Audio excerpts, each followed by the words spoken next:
Shalom, this is Levi Shore. Welcome back to Swing Good Torah.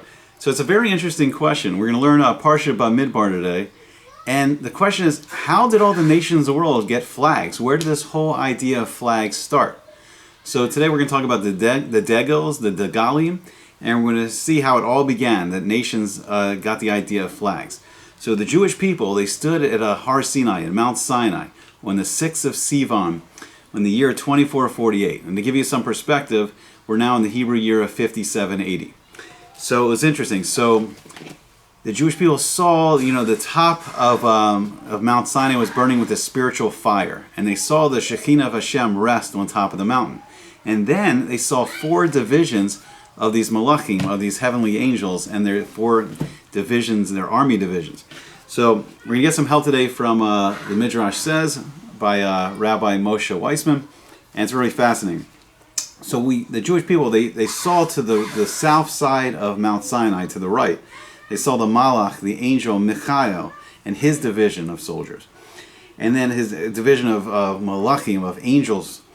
And then to the left side, the north, they saw the angel, the Malach Uriel, and his division. And then in front of Har Sinai, Mount Sinai to the east, was Gavriel, the Malach Gavriel, and his division. And in the back of the mountain to the west was the Malach Raphael and his division. And then these Malachim, they had these fiery heavenly banners, these degalim, degels. And the Jews saw them in the various shades of color. And it was so inspiring to see the celestial armies. And it caused Bnei Yisrael to say, if only we were organized under degalim with the Shekinah and Aramis, just like the Malachim, just like the angels. So they began to have this desire for these heavenly flags. And they wanted to experience the special Kedusha, the special holiness of being, part of this heavenly army, this army of Shemayim. And they enjoyed a higher level of attachment to Hashem. So Hashem told Moshe that he would give Bnei Yisrael their request for the Degalim. So 30 days after the Mishkan was built, Hashem considered now that the Jewish people were on a high enough level of Kedusha, of holiness, that they could now receive the Degalim. Okay, so how were they arranged? So in the east, so this is where they saw that the Malach Gavriel led his divisions. This is according to the Midrash Rabbah. And this was where Yehuda's division was. It was the Machane Yehuda, and he also had Yisachar and Zavulun with him.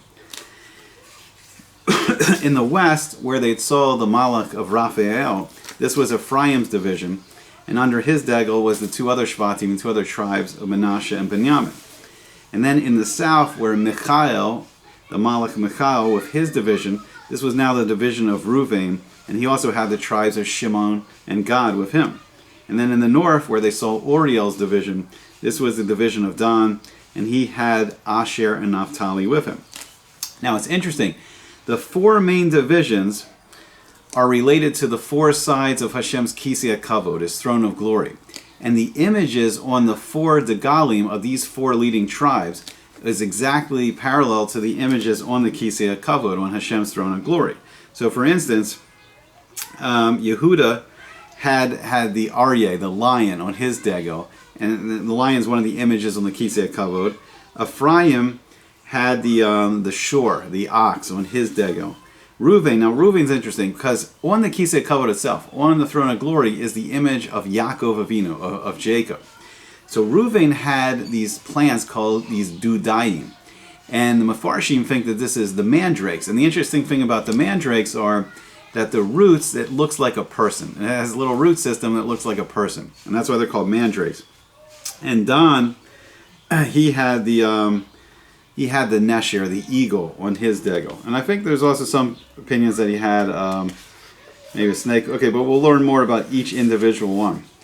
So each degel was made of silk, and its color matched that of the tribe's precious gem, which was in the Kohen Gadol's Choshen Mishpat. So those the 12 jewels, the 12 stones, each stone for one of the tribes, and then the degel was the same color as the stone. So Reuven, his degel, his flag was red, and the color indicated the merit of Reuven's teshuvah for his avera with Bilhah.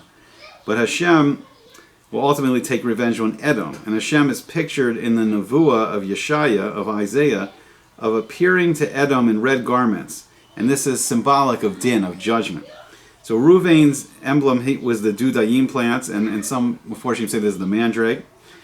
And it was a compliment for Reuven because it symbolized that he picked only these wild-growing plants, these dudayim that no one owned. They didn't go to someone's field across the street and steal them. They were just growing, they're wild, growing in the field. And he picked them for his mother. And it says that the Hashem put the koach of fertility into these dudayim, and that's why he got them for his mother Leah.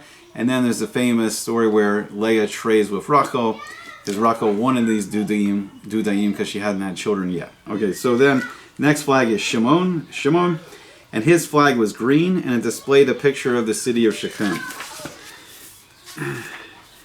And the conquest of Shechem by Shimon and Levi, it marked the beginning of the conquest of Eretz Yisrael, the land of Israel.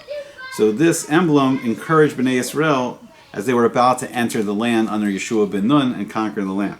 So then the tribe of Levi. So Levi had his own degel, but it wasn't considered part of the 12. So his emblem was the high priest, the Kohen Gadol's, the Koshen of Mishpat with the 12 stones.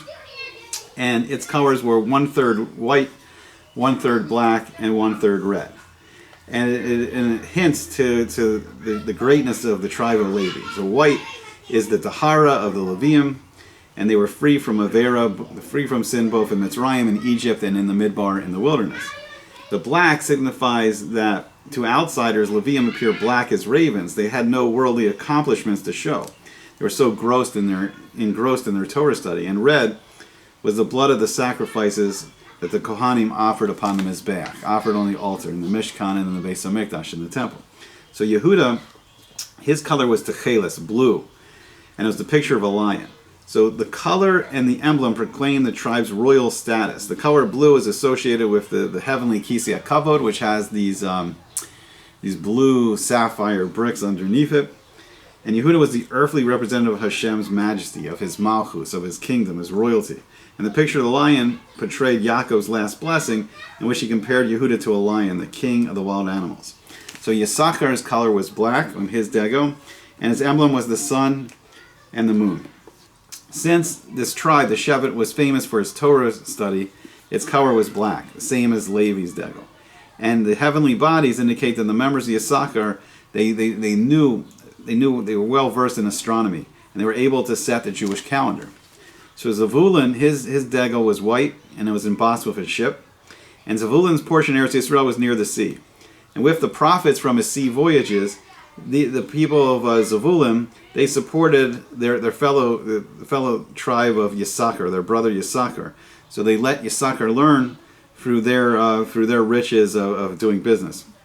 The color white symbolizes their happiness and kind motives in conducting their business, and they undertook their journeys in the happy conviction that Hashem would grant them success because they used the money to support Torah. So Dan, his degel was sapphire color, and it bore the picture of a serpent. So there's another opinion that it was an eagle. So the Hizkuni and others say the picture was an eagle. And the Abarbanel suggests that it may have been a combination, some kind of like winged dragon. So both the color and the emblem allude to the Shofet, the judge Shimshon of Samson, who would descend from Dan. He was strong and firm like sapphire, and Shimshon would attack the Plishtim in the manner of a snake.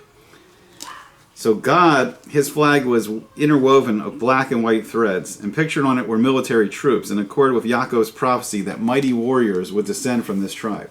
The black-white color scheme symbolized that although the members of his tribe were exposed to constant peril and battle, and as the blackness, they were nevertheless serene because of their emunah in Hashem, and that's the white.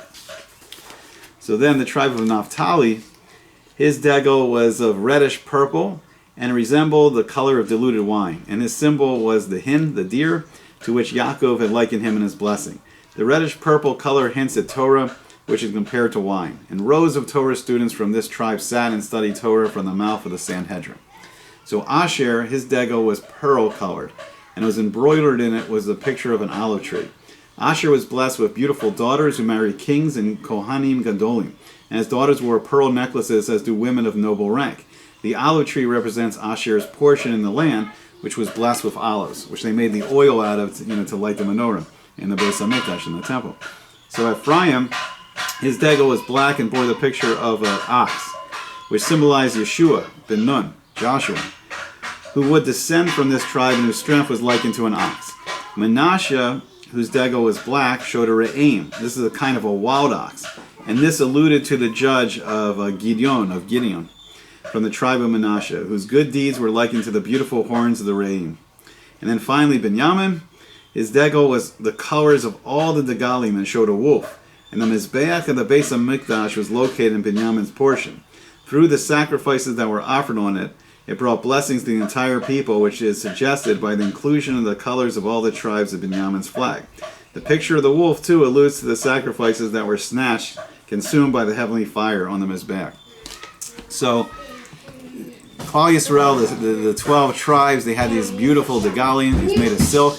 And then when the other nations saw that the Jewish people had these flags representing different aspects of the Jewish people, they also wanted to have their own flags. And soon, they became like royal emblems, like royalty had their own flags and nations developed their own flags. And now every nation in the world has their flags. So this is a little fun with flags, and it's the history of how mankind got flags to represent their nation. Okay, I hope you enjoyed it. Hope to see you back again soon on Sweet Good Torah.